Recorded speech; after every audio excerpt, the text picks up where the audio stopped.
Friends, today we will discuss about extraction of copper from cuprous oxide. So cuprous oxide is the form in which copper is found in the nature. Okay, if we are considering the graph 1 of cuprous oxide, line is at the top. You can see here in this graph is known as Allingham diagram.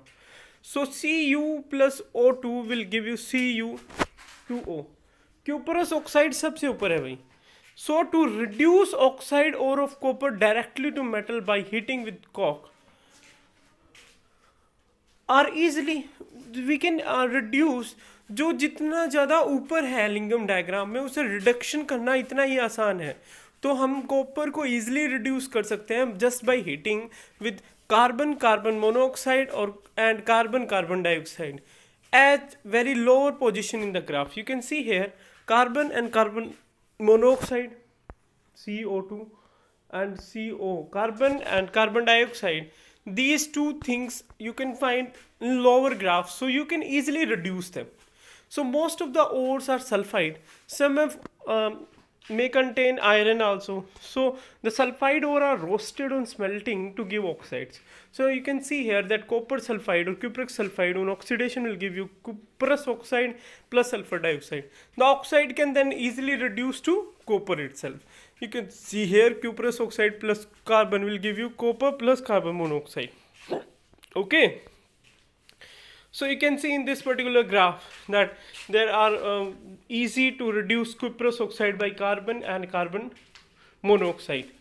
In actual process, the ore are heated in reverberatory furnace. You have seen in that blast furnace or reverberatory furnace जो हमने last time iron के लिए discuss करा था, हमने क्या करा था? We had mixed silica. Okay. So iron oxide form iron slag. So iron sulfide plus iron oxide will give you on reaction with silicon oxide FeSiO3, which is known as slag. Okay. Copper itself also produce copper matte. Copper matte is a charged body which is convert into silica lined.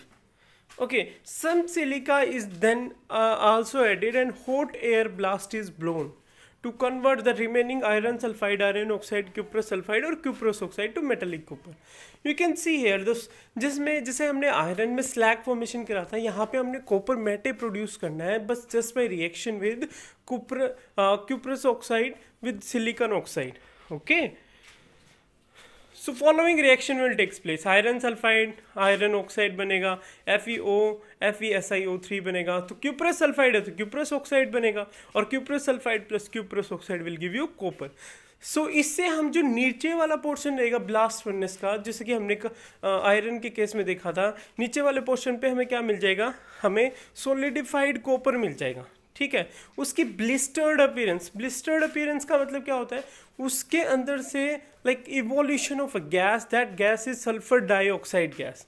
इसको हम कैसा बोलते हैं? Copper, इसको blister copper बोलते हैं. Blister copper क्या होता है? जो हमें ओर से कंसंट्रेशन रिडक्शन और रिफाइनिंग के बाद मिलता है, उसे हम बोलते हैं blister copper. Now extraction of zinc from zinc oxide. On the same line जैसे हमने cuprous oxide के केस में करा, वैसे ही the reduction of zinc oxide can also done with using coke. क्योंकि zinc oxide की लाइन भी जो लिंगम डायग्राम है उसमें ऊपर है. ठीक है. The temperature in this case is higher than that in case of copper. जो टेम्परेचर भाई इसके केस में होता है, किसी केस में जिंक ऑक्साइड के केस में, वो हाइयर चाहिए होता है कॉपर के कंपैरिजन में. ठीक है. For the purpose of heating, the oxide is made into briquettes with coke and clay. अब हमने क्या करना है? इसको हीट करने के लिए ऑक्साइड को कोक और क्ले जो है वो उसको डाल के उसके अंदर और फिर हीट करना है. ठीक है. एंड कार्बन इज वर्किंग और coke is working as a catalyst और टेम्परेचर 673 केल्विन रखना है. सो मेटल को डिस्टिल करते हैं, कलेक्ट करते हैं by rapid chilling. So you can extract zinc from zinc oxide also. Now electrochemical principle of metallurgy, ये important है भाई. Okay, so what is electrochemical process? Electrochemical process हमने थर्ड चैप्टर में डिस्कस करा है किसी भी प्रोसेस में इलेक्ट्रिसिटी का यूज़ करके केमिकल चेंजेस अगर हम कराते हैं तो इलेक्ट्रोकेमिकल प्रोसेस होती है, या फिर केमिकल चेंजेस से हम इलेक्ट्रिसिटी जनरेट करते हैं तो भी इलेक्ट्रोकेमिकल प्रोसेस होती है। तो इस केस में अगर हमारे पास कोई मेटल है तो मोल्टन मेटल साल्ट है, उसके लिए हम इलेक्ट्रोलिसिस प्रोसेस यूज़ करते हैं। अब इलेक्ट्रोलिसिस क्या होता है? Electrolysis is break down, lysis मैंने बताया था break down, electro means electricity. By passing the electricity, the breakdown of chemical species or the breakdown of solution into ions is known as electrolysis process. इसके लिए हम भी जो equation consider करेंगे वो रहेगी delta G is equal to minus N F E naught. ये हमने थर्ड चैप्टर में डिस्कस करी थी। एन नंबर ऑफ इलेक्ट्रॉन है, ई इलेक्ट्रोड पोटेंशियल है, ठीक है। मोर रिएक्टिव मेटल जो है, आपको पता है जितना ज़्यादा रिएक्टिव मेटल रहेगा उतना ही ज़्यादा नेगेटिव वैल्यू रहेगी इलेक्ट्रोड पोटेंशियल की, ठीक है। जितना ज़्यादा रिएक्टिव उतना ही ज़्यादा negative value. This implies that reduction बहुत डिफिकल्ट हो जाता है।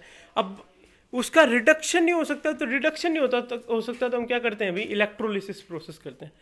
तो if the difference between two E naught values corresponding to positive and consequently negative delta G in equation 1।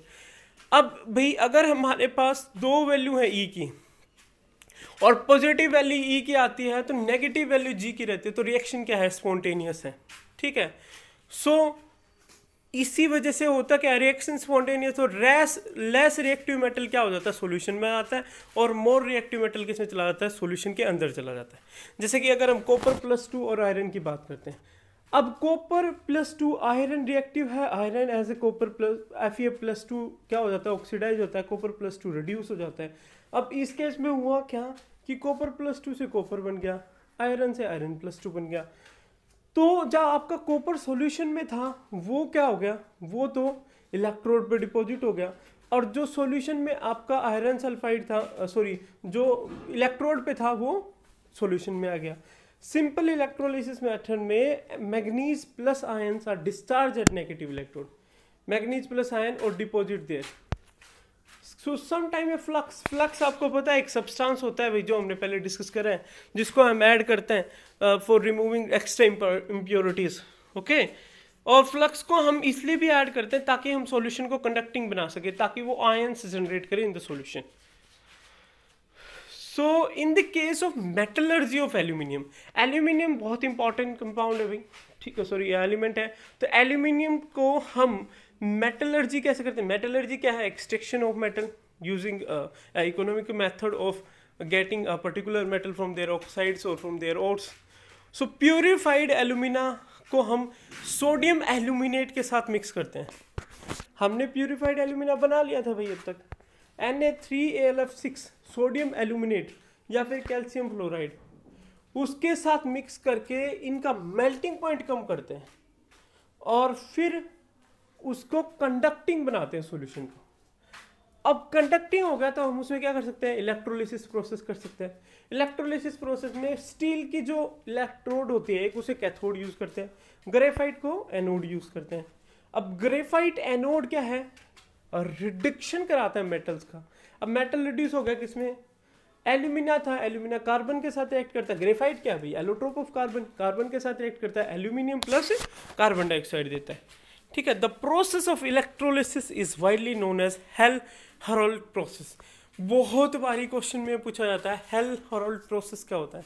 The reduction of alumina to pure metal using carbon और coal as a compound is known as a process of hello-Harold.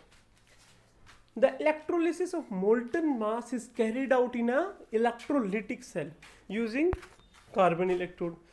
तो anode पे oxygen liberate होती है भाई, और वो carbon monoxide पे react करती है और कार्बन डाइऑक्साइड प्रोड्यूस करती है।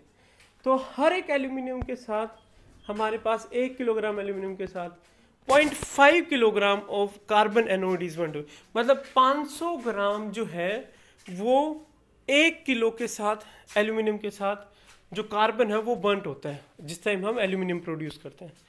सो द इलेक्ट्रोलाइटिक रिएक्शन क्या रहेंगे भी, कैथोड पे क्या रहेगा, एल्यूमिनियम +3 जो है 3 इलेक्ट्रॉन को गेन करके एल्यूमिनियम बनाएगा, तो एल्यूमिनियम मेटल बन गया। एनोड पे क्या हुआ, कार्बन ऑक्सीजन के साथ रिएक्ट करके कार्बन मोनोऑक्साइड बनाएगा, carbon and 2 oxygen react to give you carbon dioxide. So you can see here in that particular electrolytic cell of extraction of aluminium. So इसमें क्या होता है, हमने एल्यूमिना प्लस सोडियम एल्यूमिनेट को मिलाना है, ठीक है, carbon as a anode use करना है, steel as a cathode use करना है, कार्बन को ऊपर से लाइनिंग करना है। तो आपका जो जिस टाइम आपने इलेक्ट्रोलिसिस प्रोसेस कराई, यहाँ से सॉल्यूशन में से क्या आ जाएगा, एल्यूमिनियम रिलीज हो जाएगा अभी, तो एल्यूमिनियम आप यहाँ से क्या कर सकते हो, कलेक्ट कर सकते हो। Okay, so this is all about how we can prepare the aluminium, how we can get the different metals. अब एक चीज़ का जरूर ध्यान रखें कि इसमें हमने एलिंगम डायग्राम जो है उनकी बात की है।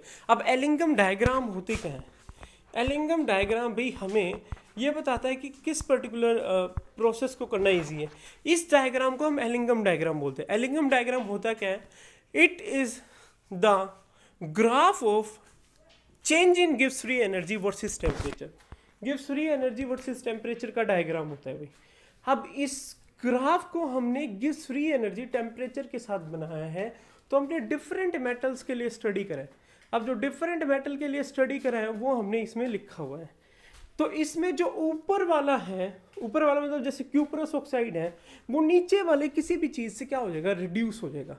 ये बेसिकली ऑक्साइड को, किसी मेटल ऑक्साइड को हम मेटल में कैसे रिड्यूस करेंगे उसके लिए बेस्ट प्रोसेस है। ओके, सो ऊपर वाली प्रोसेस में क्यूप्रस ऑक्साइड जो है वो रिड्यूस हो जाता है to copper using any this carbon and carbon monoxide process. Okay, so this is all about today. We'll discuss in our next